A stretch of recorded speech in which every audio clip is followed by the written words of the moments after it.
कज़ाफ़ी stadium Lahore के बारे में बड़ी खबर मेरे खबरी ने मुझे बताई है कि पीसीबी ने जो छत लगाने का प्रोसेस था वो डिले कर दिया गया है। यानी कज़ाफ़ी स्टेडियम लाहौर पर चैंपियंस ट्रॉफी के लिए जो छत लगना था अब वो चैंपियंस ट्रॉफी के बाद लगेगा। क्या आपने फिर एक दफा पीसीबी से कहूंगा कि लोगों को मौका दे दिया है कि बात करें इस पर। और क्या भारतीय मीडिया जो ऑलरेडी इस पर बात कर रहा है अब उसका रिएक्शन क्या होगा इस पर। सबसे पहले ये खबर मैं आपको दे रहा हूं कि छत जो है वो अब चैंपियंस ट्रॉफी के बाद लगेगा। लेकिन पाकिस्तान क्रिकेट बोर्ड ने टू बी वेरी ऑनेस्ट अगर सच कहूं तो शायद कोई कमी छोड़ी नहीं है स्टेडियम्स बनाने में, दिन रात काम किया है, उनकी भी तारीफ बनती है। ये सारा मामला क्या है, स्टेडियम्स कब हैंड ओवर होंगे, बहुत सारी खबरें आ रही हैं कि आईसीसी को कब पाकिस्तान स्टेडियम देगा। इस सारे सिनेरियो पर चर्चा करूंगा, बातचीत करूंगा। उसके साथ साथ रिकी पॉन्टिंग ने कहा है कि ऑस्ट्रेलिया और इंडिया फेवरेट है लेकिन पाकिस्तान सबको सरप्राइज कर सकता है चैंपियंस ट्रॉफी में। उसके साथ साथ अभिषेक शर्मा क्या अगले युवराज सिंह है। लड़का होनहार है, खेलने का अंदाज अलग है, काबिलियत है, टैलेंट है, स्किल है। 150 की रफ्तार से आने वाली गेंद को आगे निकल कर छक्का मारना, पॉइंट के माफ कीजिएगा कवर्स के ऊपर से, that has need something extraordinary within yourself to prove this kind of shots। और मतलब इस तरह का वो खिलाड़ी है। तो देखना पड़ेगा। और उसके साथ साथ हम थोड़ी सी आज चर्चा करेंगे कि रोहित शर्मा का मानना है कि भारतीय टीम तैयार है और पाकिस्तान और इंडिया का मैच जो होता है उसमें इमोशंस अलग होते हैं। लेकिन सबसे पहले आगाज करेंगे गद्दाफी स्टेडियम लाहौर से। कज़ाफी स्टेडियम लाहौर जो इस वक्त आप देख भी रहे हैं, देखिए पाकिस्तान क्रिकेट बोर्ड की अगर बात करें ना तो उन्होंने दिन रात काम किया है। उन्होंने कहा कि जो स्टेडियम्स हैं उनकी तैयारी में कोई कसर न छोड़ी जाए। मोहसिन नकवी साहब ने कहा कि जो स्टेडियम्स है वो नए सिरे से तैयार किए जाए। ये थोड़ी सी मैं आपको डिटेल में बता देता हूँ। पाकिस्तान क्रिकेट बोर्ड का फैसला था कि हम स्टेडियम्स को कंप्लीटली नहीं गिराएंगे, हम थोड़ी थोड़ी उनमें रेनोवेशन करेंगे जब पाकिस्तान को चैंपियंस ट्रॉफी 2025 के होस्टिंग राइट्स मिले। लेकिन जब मोहसिन नकवी वहां पर आए और मोहसिन नकवी ने कहा कि स्टेडियम्स जो है ना एक नए सिरे से तैयार किए जाए। मोहसिन नकवी साहब का मानना था कि इतने अरसे बाद अगर आपको इतना बड़ा इवेंट मिला है तो आप कोशिश करें कि सारी चीजें नए तरीके से तैयार की जाएं। अब पाकिस्तान ने जो तैयारी की वो थोड़ा सा लेट शुरू की। जिस हिसाब से पाकिस्तान ने तैयारी शुरू की उस हिसाब से पाकिस्तान ने बहुत ज्यादा काम किया है। अगर सच कहूं तो जो पाकिस्तान ने रेनोवेशन किया स्टेडियम्स की इतने थोड़े से टाइम में शायद कोई और मुल्क होता तो इतना आसान नहीं होता। लेकिन ये भी सच है कि कहीं ना कहीं पाकिस्तान ने थोड़े लूप होल्स छोड़े, क्योंकि आपने पहले 31 दिसंबर की डेडलाइन मांगी लेकिन उस डेडलाइन में आप काम कंप्लीट कर नहीं पाए।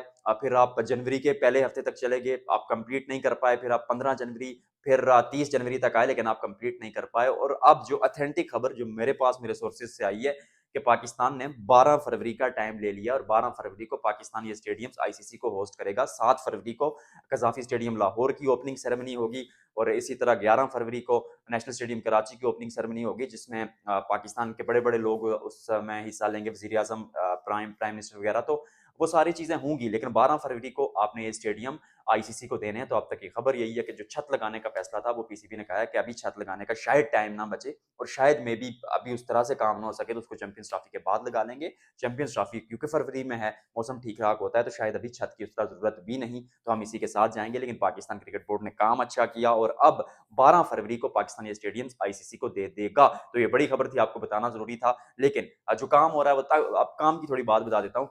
नेशनल स्टेडियम कराची में तो तकरीबन काम कंप्लीट है। एक ही मेन बिल्डिंग थी उसको तैयार कर लिया गया, ग्रास वहां पर ऑलरेडी लगा हुआ है तो वहां का काम तो कंप्लीट है। लेकिन थोड़ा सा पिंडी में जो काम बाकी है वो वीआईपी बॉक्सेस का है। तकरीबन 10 से 15% काम वो बाकी है। पिंडी में भी ग्रास रेडी है, रावलपिंडी में, क्योंकि मैं खुद स्टेडियम गया था, आपने वो वीडियो भी देखी थी। उसके साथ साथ कुर्सियों का थोड़ा बहुत काम बाकी था तो वो कंप्लीट हो जाएगा। मसला था कजाफी स्टेडियम लाहौर का। कजाफी स्टेडियम लाहौर की मैं आपको बताता चलूं कि सारी चेयर्स लग चुकी हैं। एसएमडी स्क्रीन जो सामने साइड स्क्रीन, मैं उनको कहता हूँ साइड स्क्रीन लेकिन लोग कहते हैं एसएमडी है, एलईडी है, डिजिटल स्कोर बोर्ड है, जो भी है वो दोनों स्क्रीन का जो है कामयाब तजर्बा कर दिया गया है। उसके साथ साथ जो लाइटिंग का इशू था उसको सॉल्व कर दिया गया है और जो लाइट का तजर्बा हुआ है वहां पर कजाफी स्टेडियम लाहौर में वो एक्स्ट्रॉर्डनरी हुआ है। और उसके साथ साथ जो घास आया था अलीपुर चट्टा से उसको भी लगा दिया गया है। जोक्स अपार्ट, हम थोड़ा शुगर मेला करते रहते, इंपोर्टेड ग्रास था और उसको भी लगा दिया गया है तो ज्यादा कोई काम बाकी नहीं है। अब वहां पर आईसीसी जो है खुद अपने स्टिकर्स और बूथ्स लगाएगा चैंपियंस ट्रॉफी के लिए। तो that is done and dusted. अब आते हैं दूसरी स्टोरी पर, क्या अभिषेक शर्मा युवराज सिंह बन सकते हैं। देखिए खिलाड़ी में काबिलियत बहुत है, गेंद को अपने पास आने देते हैं, थोड़ा लेट खेलते हैं और बहुत ज्यादा कलाइयों में जान है यार। कितनी प्रैक्टिस की होगी इस तरह के शॉट के लिए कि जब 150 की रफ्तार से गेंद सामने से आ रही है और आप कदमों का इस्तेमाल करके उसको कवर्स के ऊपर से छक्का मार देते हैं। फिर वो लगता था ना कि स्लॉगर्स हैं, लगता था ऐसे कि वो खाली स्लॉगिंग करते हैं, तेज तेज खेलते हैं, उस चक्कर में होते हैं कि जल्दी जल्दी रन बनाए। लेकिन जल्दी रन बनाते हैं लेकिन मेरा मानना कहने का ये मतलब है कि सिर्फ स्लॉगिंग नहीं करते, सिर्फ आउट ऑफ द बॉक्स या अनऑर्थोडॉक्स शॉट्स नहीं खेलते।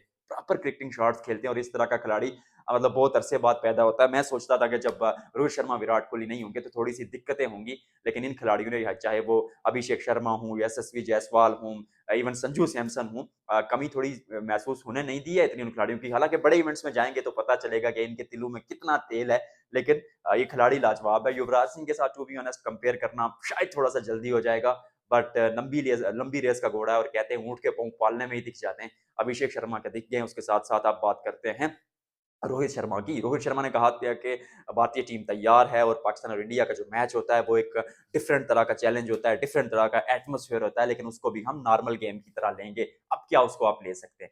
देखिए, जब 2 देश एक-दूसरे के आमने-सामने होते हैं और उनकी आवाम का भी समझो ये मुकाबला होता है, चाहे सोशल मीडिया पर हो, ग्राउंड में हो, इमोशंस हों, जज़्बात हों, तो आप कहीं न कहीं सोचते ज़रूर है कि शायद ये उन उस इंटेंसिटी का मैच है, बट रोहित शर्मा की बात एज़ अ प्रोफेशनल अच्छी थी कि हमको इसको एज़ अ गेम ही लेना चाहिए। मैं तो शायकीन से भी कहूँगा कि आप उसको एज़ अ गेम लें। जीतते हैं तो उसको ज़रूर एन्जॉय करें, हारें तो उससे सीखें, बर्दाश्त करें। वैसे भी रिज़वान कहते हैं कि या विन विन है या फिर लर्न है। तो इस प्रोसेस को लेके चलना होगा। पाकिस्तान इंडिया का मैच जो ही करीब आएगा उस पे तो मैं डिटेल में बात करूँगा कि किस टीम की क्या ताकत, क्या कमज़ोरी। लेकिन अभी रोहित शर्मा की ये बात शामिल करना इसलिए ज़रूरी था क्योंकि भारतीय टीम तैयार है और इंग्लैंड की ओडीआई सीरीज़ भी आ रही है, उस पे भी डिटेल में चर्चा करेंगे जब सीरीज़ का मैच होगा उसका मैं प्रीव्यू करूँगा। तो उस सीरीज़ में अभी आप देखा जाएगा कि भारतीय टीम किस कॉम्बिनेशन के साथ जाएगी क्योंकि इंग्लैंड के खिलाफ जिस ओडीआई सीरीज़ में जिस प्लेइंग 11 के साथ या जिस टीम के साथ मैदान में उतरेगी भारतीय टीम उसी के साथ लगभग अगर बुमराह फिट नहीं होते तो उसी टीम के साथ जाया जाएगा चैंपियंस ट्रॉफी में भी और भारत शायद वार्म अप मैच भी ना खेले चैंपियंस ट्रॉफी में। तो उसके साथ-साथ अब आखिरी स्टोरी पे बात करेंगे। रिकी पॉन्टिंग ने कहा है कि जो पाकिस्तान और पाकिस्तान सबको सरप्राइज़ कर सकता है। पाकिस्तान को उन्होंने थोड़ा साइड पे रखा लेकिन उन्होंने कहा कि भारत और ऑस्ट्रेलिया फेवरेट है, लेकिन पाकिस्तान सबको सरप्राइज़ कर सकता है क्योंकि पिछले रिसेंट टाइम में इस टीम ने अच्छी क्रिकेट खेली है। वो अच्छी क्रिकेट खेली क्या है, ये मैं आपको बता देता हूँ। आपने ऑस्ट्रेलिया को ऑस्ट्रेलिया में पहली बार ओडीआई सीरीज़ में हरा दिया। I mean that is some achievement है। इतना आसान नहीं है ऑस्ट्रेलिया जैसी टीम को ऑस्ट्रेलिया में हराना और पहले 2 मुकाबलों में फुल फ्लेज टीम खेली थी। ऐसा नहीं था कि कोई कमज़ोर टीम खेली थी और आपने ऑलमोस्ट उनको व्हाइट वॉश कर दिया था। पहले मैच में भी पाकिस्तान ने पकड़ के रखा था, रिजवान एंड कंपनी ने। फिर आपने साउथ अफ्रीका को साउथ अफ्रीका में ओडीआई सीरीज़ हरा दी। तीसरी बार पाकिस्तान साउथ अफ्रीका में ओडीआई सीरीज़ जीता है। हमारे अलावा कोई भी नहीं जीता पाकिस्तान टीम के अलावा। और it's to be very honest अगर बात करूँ ना तो पाकिस्तान की टीम कहीं न कहीं उस रडार में ज़रूर थी, लेकिन साइम अय्यूब के जाने से टीम में खलाव पड़ा है और आपको ओपनिंग के मसले दरपेश आ गए हैं। कल की वीडियो में बताया था, जाकर देखिएगा कि कौन ओपनिंग कर सकता है। उसके साथ-साथ अगर बात की जाए कि क्या भारत और ऑस्ट्रेलिया फ़ेवरेट है? देखिए टू बी ऑनेस्ट आप इंडिया को कभी भी राइट ऑफ नहीं कर सकते। ये इस तरह की टीम है क्योंकि इनमें इनके खेलने का अंदाज़ सबसे डिफरेंट रहता है। मॉडर्न डे सोच के साथ आते हैं, modern day master Virat Kohli वहाँ पर मौजूद है। रोहित शर्मा फ़ॉर्म की तलाश में होंगे और फिर उसके साथ यंगस्टर्स भी इस टीम में बढ़िया हैं और बुमराह और शामी अगर फिट होते हैं तो कहीं न कहीं इस टीम को पकड़ना मुश्किल हो जाता है। तो फ़ेवरेट तो होंगे। उस टीम पे ज़ाहिर है मैं बातचीत करूँगा जब चैंपियंस ट्रॉफी करीब आएगी, एक-एक टीम का प्रीव्यू करूँगा और उसके साथ-साथ ऑस्ट्रेलिया ओजीज़ आर ओजीज़ यार आईसीसी ट्रॉफीज़ उनको जीतना आता है, टीम चाहे जैसी भी हो, वो खेलते माइंडसेट से हैं, तो उम्मीद की जाएगी कि वो भी अच्छा क्रिकेट खेलेंगे चैंपियंस ट्रॉफी में। मैं उम्मीद करता हूँ कि एक बड़ा कांटे का मुकाबला इस बार देखने को मिलेगा। तो आज की वीडियो में फिलहाल इतना ही। वीडियो को लाइक कीजिएगा, शेयर कीजिएगा और सब्सक्राइब और नोटिफिकेशन की घंटी टन करके बजा दीजिएगा और कमेंट सेक्शन में बताइएगा कि आपको ये व्लॉग कैसे लग रहे हैं।